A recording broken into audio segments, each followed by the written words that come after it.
আপনারা ভাবছেন যে কি আজকে হাঁসের মাংস পাক করতেছি।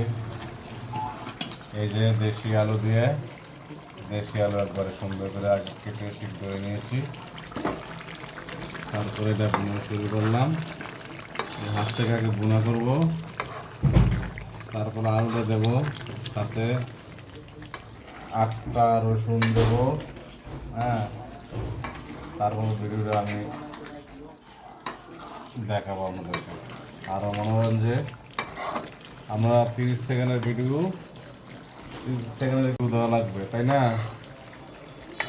90 সেকেন্ডের ভিডিও আপনারা বানাইতে পারছেন না। এই যে মাংস এরকম লাড়বেন আমার মতো, এই যে এবার লাড়বেন, লাড়বেন, আরও লাড়বেন, দেখবেন যে আপনার 90 সেকেন্ডের ভিডিও অটোমেটিক হয়ে গেছে। কি ঠিক আছে না? আপনার মাংসটা লাড়লে কোনো সমস্যা আছে? এই যে আমি মাংস লাড়তেছি, দেখাচ্ছি, পাক করতেছি।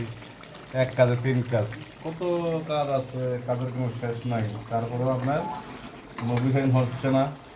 আবার আপনি লাড়েন, আবার লাড়েন, 90 সেকেন্ড পুরো করবেন আজকে এভাবে লাড়তে লাড়তে। কি বিশ্বাস হচ্ছে না? আমি দেখেন আমি লাড়তে লাড়তে কীভাবে 90 সেকেন্ড পুরো করি।